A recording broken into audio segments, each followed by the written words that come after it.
Op plek nummer 16 voor de politieke partij, de VHP. En wel in Paramaribo hebben wij mevrouw Rishma Kuldipsingh.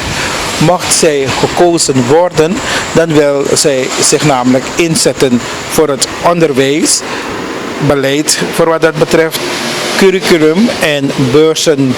Wanneer het aankomt op de jeugd wil zij zich sterk maken voor kindermishandeling, kindermisbruik. Verder wil zij zich verder inzetten voor het ambtenarenbeleid, ondernemerschap, professionaliseren van public en private sector. Dat zegt DNA-kandidaat Rishma Kuldipsingh, kandidaat nummer 16 voor de VHP in Paramaribo. Ik ben Rishma Kuldipsingh, kandidaat nummer 16 voor in Paramaribo voor de VHP. Wie is Rishma Kuldipsingh? Een jonge Surinaamse vrouw die ervoor wil zorg dragen dat we een bijdrage leveren aan de economie van ons land. En ik ben 43, jaartjes jong, ik ben getrouwd. Mijn echtgenoot is Surik Dunmun. Ik heb een zoon, Pawan Dunmun. En voor de rest ben ik ambtenaar op het ministerie van Arbeid. En nu VHP-kandidaat nummer 16 in Paramaribo. En hoe lang is mevrouw Kuldipsingh al politiek actief? Nou, het was altijd de VHP, toch? We hebben altijd, maar je was dan op de achtergrond. Je hebt nooit de keuze gemaakt om op de voorgrond te treden. Maar als je kijkt naar de situatie en je hebt een ontwikkeling, je hebt een scholing, dan ga je niet aan de kantlijn staan en blijven kijken dat het allemaal slechter gaat. Dat je straks niet meer kan wonen en werken in Suriname. Je kind kan geen onderwijs verdienen. Dus dan maak je een keus van ik stap er ook in. Ik wil erin stappen en ik wil die keus maken om die verandering te brengen. U sprak daar net over scholing, mevrouw Kuldipsingh. Wat is uw hoogste opleiding dat u hebt genoten? Ik heb een master in Business Administration.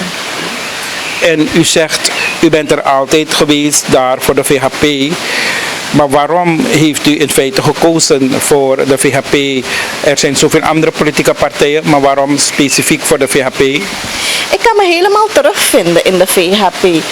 Onze grondbeginselen, onze wederopbouwplan, daar heb ik ook aan meegewerkt. En ik kon, weet u, het was ook altijd, je weet, vanaf voorouders en die waren altijd VHP'ers. Maar die hebben hun bijdrage niet zodanig kunnen leveren. En met de scholing, maar ze hebben het op een of andere manier gedaan. Ik nu met mijn scholing en met de kennis die we hebben, ga niet aan de kantlijn blijven staan om te zeggen van we blijven kijken. Doe maar, regering, doe maar wat je wil. Dus daar gaat het om. Ja. En voor de VHP staat u op plek nummer 16 in Paramaribo. Tevreden met plek 16? Ja, natuurlijk. Kijk u, alle plekken zijn even belangrijk. Het maakt niet uit of je op 1 bent, of je op 10 bent, of je op 16, 17 bent. Dat maakt niet uit. Iedereen is even belangrijk. Het is al een prestatie als je in de top 17 bent gevallen. Dus voor mij is het een uitdaging om te gaan werken en op eigen kracht binnen te komen. En ik denk dat de partij die het vertrouwen ook in mij heeft gesteld om op eigen houtje binnen te kunnen komen. En ik ga mijn best doen, ik ga alles op alles zetten om zoveel mogelijk op eigen houtje binnen te kunnen komen. En waarom wil mevrouw Rishma Kuldipsingh parlementariër worden? Nou kijk, ik ben ambtenaar. Dus u moet denken, ik zit er diep in. Ik weet precies wat er allemaal gebeurt. Ik zie wat er allemaal gebeurt. En ik moet eerlijk zijn, ik heb geprobeerd om het te veranderen binnen mijn organisatie waar ik allemaal heb gewerkt. Maar als je ziet dat er geen oor is die naar je luistert, dan moet je de partij joinen waar je weet, je bent al erin, maar dan ga je op de voorgrond, je hebt een gesprek met je partijleiding en je geeft aan van kijk, dit gebeurt, ik ben het niet eens, ik ben het niet akkoord, ik wil nu mijn bijdrage leveren van hieruit op de voorgrond. Dus niet meer vanuit de kantlijn?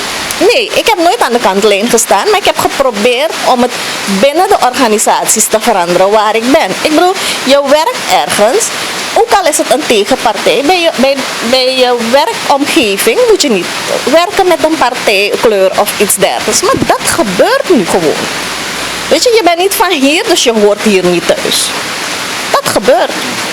En dan moet je het gaan veranderen. En als je ziet dat je daar binnen niet kan veranderen, dan moet je ergens stappen van waaruit je kan komen om het te veranderen. En als mevrouw Rishma Kuldipsingh parlementariër wordt, waarvoor wilt u zich gaan sterk maken, mevrouw Kuldipsingh? Het zijn verschillende beleidsgebieden waar ik in heb gewerkt en waar ik een beetje ook in heb gespecialiseerd, ook afgestudeerd ben daarin. Als eerste, ik heb 17 jaar gewerkt op het ministerie van Onderwijs.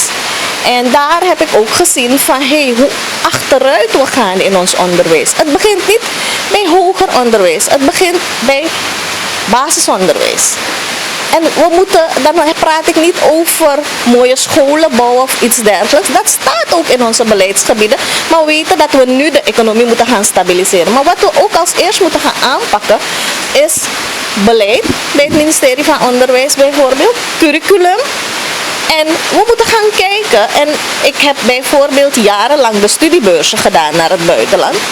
We moeten gaan kijken hoe belangrijk is het en welke studiekeuzes maken we. Niet omdat die beurzen gratis zijn, dan moeten we grijpen.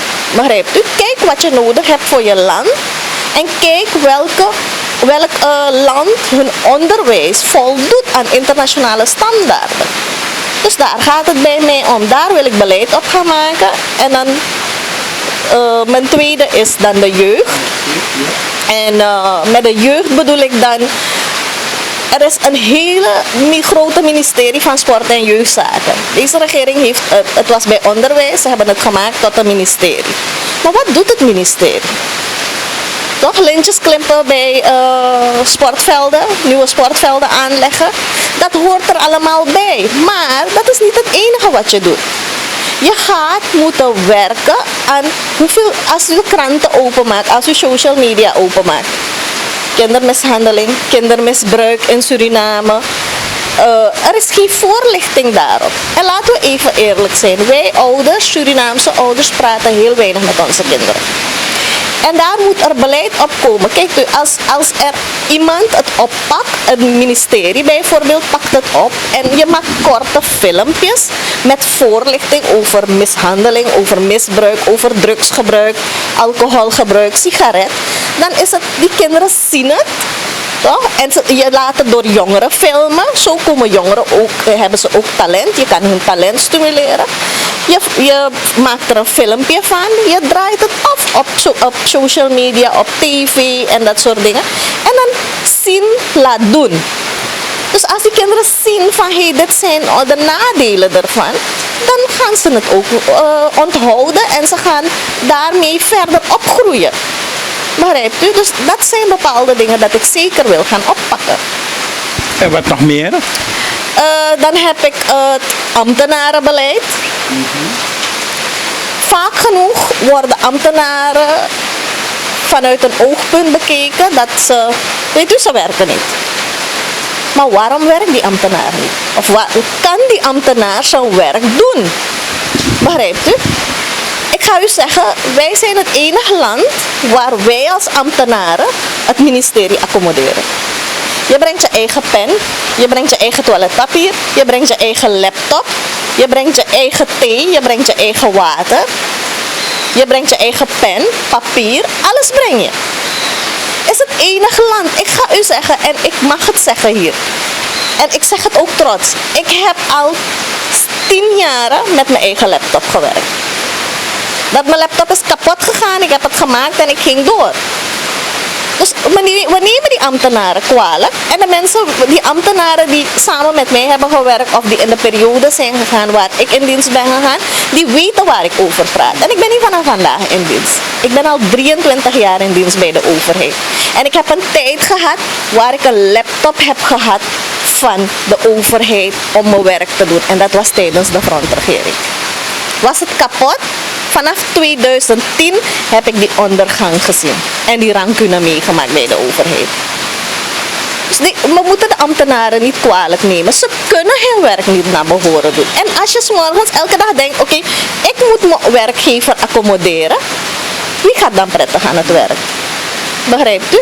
Dus een stukje motivatie. Klopt, dat mist. En daarnaast ook, hoe vaak worden ambtenaren getraind en geschoold? Nooit. Ik ga u zeggen, ik heb het initiatief genomen bij het ministerie van Arbeid om SPWE Nieuwe Leven in te blazen. En ik heb me aangeboden om gratis trainingen te verzorgen aan ambtenaren. En we hebben landelijk de brandweer getraind. Ik heb me gratis aangeboden. Begrijpt u? Dus dat is heel erg belangrijk. En als ik hoor ambtenaren zeggen, mevrouw, dit is mijn eerste training vanaf ik werk of mijn tweede training vanaf ik werk, dan vraag je je af, waar gaat het niveau? Begrijpt u? Daar gaat het erom. Dus men kijkt het altijd vanuit de kant van de overheid en bekritiseert de ambtenaren, maar dat is het niet. Ik kijk het vanuit beide kanten. En daarnaast is het ook ondernemerschap. Daar ben ik in afgestudeerd. Waar ik me heb ingezet in het wederopbouwplan van de VHP is een instituut voor ondernemerschap. En wat men vergist, waar men zich niet, de aandacht niet op vestigt, is dat klein en middelgroot ondernemerschap de ruggengraat is van een economie. Kijk, die grote ondernemers zullen ons niet zodanig nodig hebben. Ook voor hun staat er in ons plan, hebben we een beleid voor hun ontwikkeld. Maar de kleine ondernemers, kijk wat de regering met die mensen doet. Kijk naar de koers. Denkt u dat die mensen nu kunnen overleven? Ze kunnen niet overleven. Dus daarvoor, we moeten nu weer helemaal opnieuw gaan beginnen.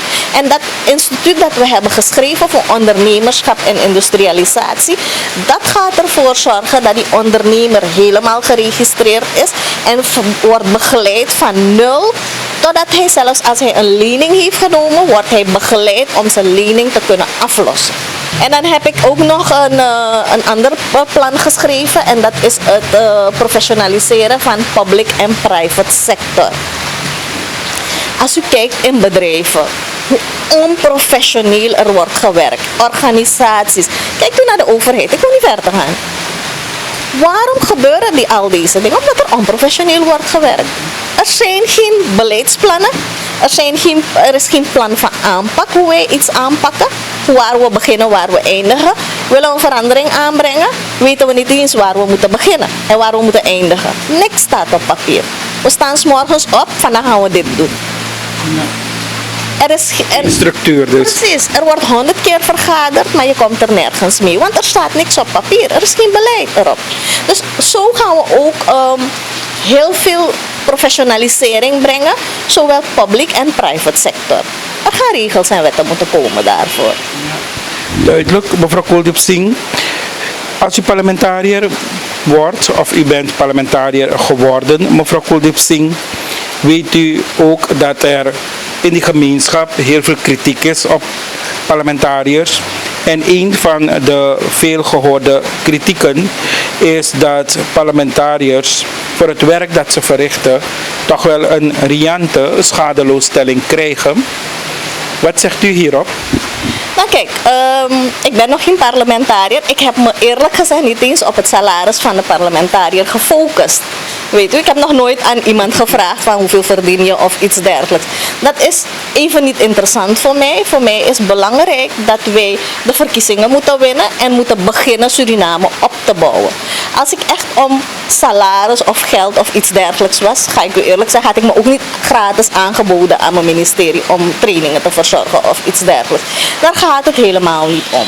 Trouwens, ik weet niet eens hoeveel, ik hoor soms 15.000 of iets dergelijks, maar ik weet het eerlijk gezegd nog niet. Ik heb het nog nooit gevraagd. Nu dat u me zegt, denk ik van, oh ja, wacht even. Ik weet het niet eens. Ja. Maar, u bent ambtenaar en mocht u gekozen worden, gaat u dat combineren met DNA-lid zijn? Nee, dat niet, want de VHP is nu ook bezig met we hebben ook in ons wederopbouwplan dat we ervoor gaan zorg dragen, of we pleiten ervoor tenminste, dat het werk binnen de Nationale Assemblée, de parlementariërs, een fulltime job gaan hebben. En ik heb me al voorgenomen, zodra ik mocht ik gekozen worden, dan dat ik gewoon met buiten bezwaar ga voor de periode dat ik gekozen ben. En mocht u gekozen worden, mevrouw Rishma Kuldipsingh, heeft u ook al erover nagedacht aan welk wetsproduct of wetsproducten u sowieso uw bijdrage zou willen leveren? Ja, kijk, sowieso, het instituut van mij is sowieso al een wet dat goedgekeurd moet gaan worden. Professionalisering, public en private sector ben ik nog even aan het brainstormen. Ik ben ook de tweede secretaris van de ondernemerscommissie van de VHP. En daar zit ik ook nog even te brainstormen van gaan we het in het instituut plaatsen. Want kijk, het heeft geen zin om een aantal bureaus of instituten in te richten. Want je hebt dan ook personeel nodig waar je ook mensen moet gaan betalen. Dus daar zijn we nog even aan het brainstormen. Dus dat zijn de twee wetten waar ik zeker mezelf sterk voor ga maken. En wat ik zeker ook wil zeggen, dat mensen niet moeten denken, of de gemeenschap moet niet denken dat dit soort dingen binnen 1 dag gerealiseerd gaan worden. We zijn nog steeds aan het brainstormen, want kijk, het wordt met de dag erger. En je moet met de dag weer naar je plan gaan kijken. Van nu is de koers 15. Toch? Hoe pak ik dit aan? Dus men denkt dat wij als kandidaten niet veel doen. Maar we zijn de hele dag op straat. We zijn continu bezig. En s'avonds ben je tot 2, 3 in de ochtend nog bezig te kijken van dit moeten we nog aanpakken of dit of dat. Heb je nog contact van wat denk je hierover? Begrijpt u? Dus zo gaat het aan toe. Ja. En wat vindt u van de prestaties van DNA 2015, 2020? Nou, ik wil niet partijdig zijn naar onze parlementariërs toe, maar het spreekt voor zich. Dat u heeft gezien dat de VHP-parlementariërs heel erg hun best hebben gedaan. Dat ze heel veel dingen naar voren hebben gebracht dat niet correct is. Maar voor de rest zijn er geen normen en waarden. Begrijpt u? In het parlement. Dus het is jammer. Het is jammer. En misschien daar moeten we ook die professionalisering brengen. Dat wordt een van de eerste dingen dat we misschien moeten aanpakken. Dat de mensen in het parlement professioneel moeten gaan werken. Weet u? En niet over en weer gillen van al dat soort dingen. Ik begrijp dat er gemoederen zijn als dat losraken. Maar je moet je wel kunnen inhouden op dat soort momenten. En als er regels zijn waar je je aan moet houden. Maar als de huidige partijen of de coalitie zich niet eraan houdt, dan waar staan we? Mevrouw Kuldipsingh, wat we nu zien bij de politieke partijen is dat zij hun kandidaten contracten nu laten tekenen. Want men is bang dat zij kunnen overlopen en nog verraad kunnen plegen. Is mevrouw Rishma Kuldipsingh te koop? Nee. Ik vind die vraag van u zo grappig. Nee. Als dat het geval was ik niet bij de VHP. Dus men heeft geprobeerd. Ik mag het hier zeggen. Men heeft geprobeerd. Men belooft je allerlei dingen. Maar ik heb mijn principes. Ik heb mijn normen en mijn waarden. Ik ben niet te koop met geld. Ik heb gekozen om een bijdrage voor Suriname te leveren. En dat weet de partijleiding ook. En daar ben ik voor gegaan. Waarom zou men deze ambtenaar een kans moeten geven? Nou, ik denk dat ik heb net heel veel verteld. Ik heb mijn ambities om Suriname weer tot ontwikkeling te brengen. Gelooft u me, we gaan van 0 moeten beginnen. En daar staan we voor klaar. Ik heb me gecommitteerd aan de VHP om Suriname te helpen om weer leefbaar te maken. En ik zal er alles aan doen. Ik sta hier, de gemeenschap ziet me, het volk ziet me. Ze mogen me altijd terugroepen als ik niet hou aan mijn afspraken. U mag me ook contacten. En ik ga ervoor en ik zal mijn uiterste best doen om Suriname weer leefbaar te maken. Mevrouw Rishma Kuldipsingh, mede gelet op de financieel-economische situatie in het land, wat denkt u dat de grootste uitdaging zal worden voor het nieuwe parlement en ook voor de regering? Ja, we gaan als eerste onze economie moeten stabiliseren. Hè? Dus ik ga u zeggen, het lijkt, we staan er soms niet bij stil. Het lijkt alsof het normaal is geworden van al die dingen die we dagelijks horen. Begrijpt u, koers stijgt naar 12 er wordt een wet aangenomen. Geen enkel wet kan een koers omlaag brengen. Dat bestaat niet. En economisch is het gegillen van alle kanten dat het niet kan. Toch luistert deze regering niet.